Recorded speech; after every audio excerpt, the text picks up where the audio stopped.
শুভেন্দু অধিকারী, বাংলার পরবর্তী মুখ্যমন্ত্রী শুভেন্দু অধিকারী। বিজেপির যে সরকার গঠন করছে এ রাজ্যে প্রথম বিজেপি সরকার হতে চলেছে। এতগুলো বছর পরে শ্যামাপ্রসাদ মুখার্জির যে স্বপ্ন, সেই স্বপ্ন সার্থক করতে চলেছেন অমিত শাহ, নরেন্দ্র মোদীরা, অন্তত তাদের তেমনটাই দাবি। এবং তাদের এই দীর্ঘদিনের স্বপ্ন অবশেষে বাস্তবায়িত হচ্ছে শুভেন্দু অধিকারীর হাত ধরে। এবং মনে রাখবেন যে এমন একজন ব্যক্তিকে তারা মুখ্যমন্ত্রী করেছেন যিনি শুরু থেকে বিজেপি করেন না, অর্থাৎ অন্য দল থেকে আসা একজন ব্যক্তি। সেই শুভেন্দু অধিকারীর উপরেই কিন্তু অমিত শাহ, নরেন্দ্র মোদীরা আস্থা রেখেছেন। পরিষদীয় দলের বৈঠকে শুভেন্দু অধিকারী ছাড়া আর কারো নামই নাকি কেউ প্রস্তাব করেননি। দিলীপ ঘোষ প্রথমে তার নাম প্রস্তাব করেন। কাঁথির শুভেন্দু অধিকারীর ওপরেই ভরসা রেখেছে ভারতীয় জনতা পার্টি যে তিনি এ রাজ্যের মুখ্যমন্ত্রী হয়ে রাজ্যের হাল ফেরাবেন। ইতিমধ্যে নির্বাচনী জনসভাতে বা যে সংকল্পপত্র তারা প্রকাশ করেছে তাতে একাধিক দাবি রয়েছে, যেমন অনুপ্রবেশ বন্ধ করা, অন্নপূর্ণা ভাণ্ডার, বেকার যুবকদের হাতে আর্থিক সাহায্য দেওয়া, আয়ুষ্মান ভারত, উন্নয়ন এবং নারী সুরক্ষা সবচেয়ে বড় বিষয়। এই সমস্ত বিষয়গুলো আজকেও শুভেন্দু অধিকারী বলেছেন তার প্রায়োরিটি থাকবে এইগুলো। এবং তার যে বক্তব্য সেখানে তিনি বলছেন যে আরজিকর থেকে সন্দেশখালী সবকটার তদন্ত হবে, অবসরপ্রাপ্ত বিচারপতিকে দিয়ে তদন্ত কমিশন গঠন করা হবে। এই কমিশনের কথা আমরা মমতা বন্দ্যোপাধ্যায়ের মুখেও কিন্তু শুনেছিলাম। তারপর কমিশন গঠনও হয়েছিল সরকারে আসার পরে, কিন্তু সেই কমিশনের কি ভবিষ্যৎ হয়েছিল বা কমিশন কি পেয়েছিল আজ পর্যন্ত কেউ জানতে পারে না। তো আবারও শুভেন্দু অধিকারী এমন এক কমিশন গঠনের কথা বলছেন। যাই হোক, ব্রিগেড প্যারেড গ্রাউন্ডে শপথ নেবেন প্রধানমন্ত্রী, স্বরাষ্ট্রমন্ত্রী, তারা উপস্থিত থাকবেন। এবং এই মঞ্চেই বা এই শপথ অনুষ্ঠানে উপস্থিত থাকবেন 21টি বিজেপি শাসিত রাজ্যের মুখ্যমন্ত্রীরা, তারাও উপস্থিত থাকবেন। তাদের সামনেই কিন্তু মুখ্যমন্ত্রী হিসেবে শপথ নেবেন শুভেন্দু অধিকারী।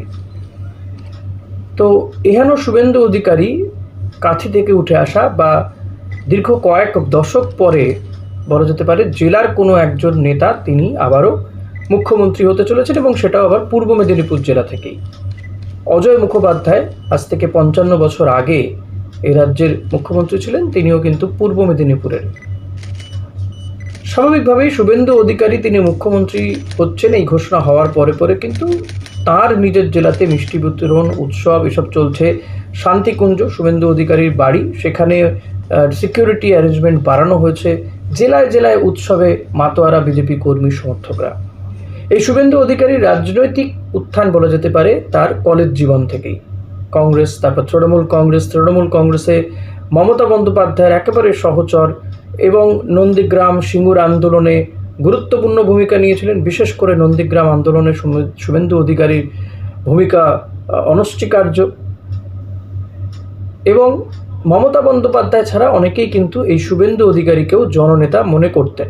মমতা বন্দ্যোপাধ্যায় নিজেও মনে করতেন যে শুভেন্দু অধিকারীর মধ্যেই সেই পার্টস রয়েছে, যে কারণে কিন্তু তৃণমূলও তাকে একাধিক জেলায় দায়িত্ব দিয়েছিল। রাজ্যের গুরুত্বপূর্ণ মন্ত্রী তাকে করেছিল। কখনো তিনি পরিবহন দপ্তর সামলেছেন, কখনো বা অন্যান্য দপ্তরও সামলেছেন তিনি। বেশ কয়েকটি, একসঙ্গে তো 5টা জেলারও একটা সময় দায়িত্ব ছিলেন। সাংসদ হয়েছেন। তার পরিবারে একটা রাজনৈতিক পরিমণ্ডল রয়েছে। তার বাবা শিশির অধিকারী, তিনিও বড় কংগ্রেসি নেতা ছিলেন। তার পরিবারে তার যে 2 ভাই, তারাও কখনো তৃণমূল কংগ্রেস তো কখনো আবার বিজেপিতে যোগদান করে বিজেপির সাংসদ হয়েছেন, বিধায়কও হলেন। এই সব কিছু নিয়েই কিন্তু শুভেন্দু অধিকারী পরিবার, একটা রাজনৈতিক পরিমণ্ডল তার রয়েছে। এবং জেলার নেতা হলেও শুভেন্দু অধিকারী কিন্তু ওই একটা অ্যাপিল রয়েছে মাসের মধ্যে। অনেকেই তাকে জননেতা বলতেন তৃণমূলে থাকার সময় থেকেই। কিন্তু এহেন শুভেন্দু অধিকারী বুঝতে পেরেছিলেন যে মমতা বন্দ্যোপাধ্যায় ছায়ায় থাকলে তিনি কোনোদিন মহিরো হয়ে উঠতে পারবেন না বা মুখ্যমন্ত্রী হতে পারবেন না। শুভেন্দু অধিকারী আর অভিষেক বন্দ্যোপাধ্যায়কে প্যারালালি চিন্তাভাবনা করছিলেন মমতা বন্দ্যোপাধ্যায়, এবং মমতা বন্দ্যোপাধ্যায় উত্তরসূরি হিসেবে অভিষেক বন্দ্যোপাধ্যায়কেই ভাবনা চিন্তা করা হচ্ছিল। আর এটা আজ করতে পেরেই কিন্তু শুভেন্দু অধিকারী তিনি তৃণমূল কংগ্রেস ত্যাগ করে বিজেপিতে যোগদান করেন 2021-এর নির্বাচনের আগে। যদিও যেটা ব্যতিক্রমী কাণ্ড ঘটান শুভেন্দু অধিকারী বা খুব একটা রাজ্য রাজনীতিতে দেখা যায়নি। অনেকেই আমরা দলবদলু দেখেছি, তিনি হয়তো তৃণমূল কংগ্রেস থেকে বিজেপিতে এসেছেন বা বিজেপি থেকে তৃণমূলে গিয়েছেন, কিন্তু বিধায়ক পদটা ছাড়েননি। শুভেন্দু অধিকারী কিন্তু সেসব কিছু করেননি। তিনি তার মন্ত্রিত্ব ছেড়েছেন, পরবর্তীতে বিধায়ক পদ ছেড়েছেন এবং তৃণমূল কংগ্রেসের সদস্যপদ ছেড়ে তিনি বিজেপির সদস্যপদ নিয়েছেন এবং তারপর বিজেপির হয়ে লড়াই করেছেন। 21-এর নির্বাচনে নন্দীগ্রামে প্রার্থী হয়েছেন, সেই কেন্দ্রে প্রার্থী হতে গিয়েছিলেন মমতা বন্দ্যোপাধ্যায়, তাকে হারিয়েছেন। হ্যাঁ, এটা ঠিক, শুভেন্দু অধিকারীর জয় নিয়ে বিতর্ক ছিল। আবার এই 26-এর নির্বাচনে দুটি কেন্দ্রে তাকে বিজেপি প্রার্থী করেছে, তিনি দুটি কেন্দ্র থেকেই জয়লাভ করেছেন, এমনকি আবারও মমতা বন্দ্যোপাধ্যায়কে তিনি হারিয়েছেন এবং তারই কেন্দ্র, একেবারে অমিত শাহের ভাষায় যদি বলতে হয়, তার ঘরে ঢুকে ভবানীপুরে তাকে হারিয়েছেন শুভেন্দু অধিকারী। তো এহেন শুভেন্দু অধিকারীকে মুখ্যমন্ত্রী করা ছাড়া আর কোনো রাস্তা কি খোলা ছিল অমিত শাহের সামনে? উত্তরটা হচ্ছে না, কারণ শুভেন্দু অধিকারী তিনি তার যোগ্যতা প্রমাণ করেছেন জেলা থেকে উঠে এসে, এবং দলকে যেভাবে তিনি গড়েও তুলেছেন। শুধু তিনি যে নিজের জয় পেয়েছেন এমনটা নয়, বাকিদের জয়ের ক্ষেত্রেও তিনি নিশ্চয়তা তৈরি করেছেন। এই জয় নিয়ে প্রশ্ন থাকতে পারে, এসআইআর, এত গুচ্ছ নাম বাদ যাওয়া, তারপরে নাম ইনক্লুড করা, কিন্তু এগুলো সবই রাজনৈতিক রণকৌশল হিসেবেই দেখা হচ্ছে এবং সেই রণকৌশলে শুভেন্দু অধিকারী তার বিরোধী দল, বর্তমানে বিরোধী তৃণমূল কংগ্রেসকে মাত দিয়েছেন। ফলত তিনি মুখ্যমন্ত্রী, এবং তিনি যে মুখ্যমন্ত্রী হলেন, এই মুখ্যমন্ত্রী হওয়া কিন্তু তার কাছে খুবই সহজ বিষয় নয়, কারণ তার উপরে বিপুল ঋণের বোঝা রয়েছে। রাজ্য সরকারের প্রায় বিরাট মাপের 8 লক্ষ কোটির মতন বোধহয় ঋণ, তার বেশিও হতে পারে সংখ্যাটা। তো এই বিপুল ঋণ মাথায় নিয়ে তিনি একের পর এক জনমোহিনী প্রকল্প, তারা তো সংকল্পপত্রে ঘোষণা করেছেই, তৃণমূলকে হারাতে গেলে তৃণমূলের অস্ত্রেই তারা সংকল্পপত্র ঘোষণা করেছে। এখন সেই জনমুখী প্রকল্প বাস্তবায়ন করতে হবে, পাশাপাশি তাকে সুশাসন দিতে হবে। যে আইন শৃঙ্খলার অবনতির কথা বারবার তারা বলে এসছেন, সেটা তাদেরকে দিতে হবে। মহিলাদের সুরক্ষা দিতে হবে। বিদ্যুৎ ফ্রি দেবেন বলেছে, 200 ইউনিট করে মহিলাদের সরকারি বাসে ফ্রি দেওয়া হবে। এত কিছু করে রাজ্যে শিল্পায়ন ঘটাতে হবে, কর্মসংস্থান বাড়াতে হবে, শিক্ষা ব্যবস্থার আমূল পরিবর্তন করতে হবে। যথেষ্ট চ্যালেঞ্জিং একটা সময়ে তাকে মুখ্যমন্ত্রীর দায়িত্ব নিতে হয়েছে। হ্যাঁ, তবে তার ক্ষেত্রে পজিটিভ দিকও আছে। পজিটিভ এটাই যে তিনি কেন্দ্রীয় সরকারের সাহায্য পাবেন। গত প্রায় কয়েক দশক ধরে আমরা শুনে এসেছি কেন্দ্রীয় বঞ্চনার শিকার হয়েছে বাংলা। অন্তত এবার এই কথাটা শুভেন্দু অধিকারীরা বলতে পারবেন না, কারণ কেন্দ্রে যে দল শাসন ক্ষমতায়, সে বিজেপি, রাজ্যেও সেই দল শাসন ক্ষমতায় আসছে।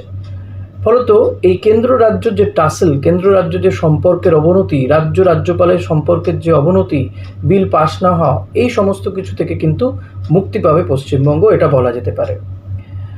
পাশাপাশি ফলত কেন্দ্রীয় যে ঘোষণা হবে তার সুফল বাংলা পাবে, বাংলার জন্য বাড়তি কিছু ঘোষণা হতে পারে, এবং এই যে প্যাকেজ ঘোষণা করা হতে পারে বাংলার জন্য, কেন্দ্রীয় সরকার ঘোষণা করতে পারে 100 দিনে কাজ, আবাস যোজনা কাজ, জল জীবন মিশনে প্রচুর টাকা বাকি পড়ে আছে, শোনা যাচ্ছে 2700 কোটি টাকা দেবে কেন্দ্র। এই প্রকল্পগুলোর কাজের টাকা, অর্থ কেন্দ্রীয় সরকার দেবে। পাশাপাশি যদিও 100 দিনের কাজের নাম এখন বদলে গেছে, প্রকল্পটারই আমূল বদলে দেওয়া হয়েছে। পাশাপাশি এই যে কথায় কথা কিছু একটা ঘটনা ঘটলেই কেন্দ্রীয় এজেন্সি দিয়ে তদন্ত, সিবিআই, ইডি, ইনকাম ট্যাক্স, এগুলো অন্তত রাজ্য সরকারে কোনো এফেক্ট হবে না। হ্যাঁ, তার মানে এই নয় যে সিবিআই ইডি আসবে না রাজ্যে, হয়তো বিরোধী দলগুলোকে চমকাতে ধমকাতে বা তাদের বিরুদ্ধে দুর্নীতির তদন্ত করতে আসতে পারে, কারণ শুভেন্দু অধিকারী তিনি তদন্তের কথা বারবার করে বলছেন। এই দুর্নীতি, তৃণমূল সরকারের আমলে যা দুর্নীতি হচ্ছে তার তদন্ত হবে বলেছেন তিনি। ফলত সেই বিষয়গুলো রাজ্য সরকারকে কোনো এফেক্ট করবে না, তাদের কাজে অন্তত গতিতে এফেক্ট হবে না, এটা মনে করা হচ্ছে। কিন্তু আরও সমস্যাও রয়েছে। রাজ্য সরকার হয়তো বিজেপির হলো, কিন্তু এই যে পঞ্চায়েতগুলো কিংবা পুরসভাগুলো, সব তো তৃণমূল কংগ্রেসের দখলে রয়েছে। সেখানে কি সহযোগিতা সঠিকভাবে পৌঁছবে, নাকি এবার আমরা কেন্দ্র রাজ্যর যে টাসেল ছিল, যে বৈষম্য ছিল, বঞ্চনা ছিল, এবার দেখব রাজ্য পুরসভার বঞ্চনা। পুরসভাগুলো এবার বলবে যে রাজ্য সরকার ফান্ড দিচ্ছে না, ফলত কাজ হচ্ছে না, উন্নয়ন হচ্ছে না। এটা কিন্তু প্রবল একটা আশঙ্কা রয়েছে। এবার এই রকম একটা ঘটনা কিন্তু ঘটতে পারে, বা এই অভিযোগগুলো আগামী দিনে গুরুত্বপূর্ণ হয়ে উঠতে পারে। পঞ্চায়েতের কাজের ক্ষেত্রে হয়তো সমস্যা তৈরি হতে পারে। আশা করব যে শুভেন্দু অধিকারী অন্তত এই সূক্ষ্ম বা এই নিম্ন রাজনীতির থেকে ঊর্ধ্বে উঠে কাজ করবেন, দলীয় রাজনীতি ঊর্ধ্বে উঠে সরকারি কাজকে প্রাধান্য দেবেন, মানুষের কাজকে প্রাধান্য দেবেন। দেখা যাক। শুভেন্দু অধিকারীর কাছে কিন্তু এইগুলো প্রত্যাশা থাকলো, কারণ তিনি অ্যাডমিনিস্ট্রেশন চালিয়েছেন দায়িত্বের সঙ্গে এবং খুব ভালোভাবে তিনি চালিয়েছেন সরকারের, তৃণমূল সরকারের আমলে। ফলত তার মন্ত্রিত্ব পাওয়ার স্বাদ আছে, এমন নয় তিনি প্রথম টাইম মন্ত্রী হচ্ছেন। এবং পাশাপাশি বিজেপিকে বাড়তে দেওয়া, তার ক্ষমতা, দলের মধ্যে টাসেল, এই সমস্ত কিছুকেই হ্যান্ডেল করতে হবে শুভেন্দু অধিকারীকে। ফলত চ্যালেঞ্জ কঠিন, কিন্তু শুভেন্দু অধিকারী বরাবরই কঠিন চ্যালেঞ্জ নিয়ে জিতে এসছেন। দেখা যাক তিনি এবার কতটা জয় পান তিনি। আপনাদের কি মনে হচ্ছে? আপনাদের কি এক্সপেকটেশন কি পূরণ করতে পারবেন শুভেন্দু? কি মনে হচ্ছে? কমেন্ট করে জানাবেন। Thank you.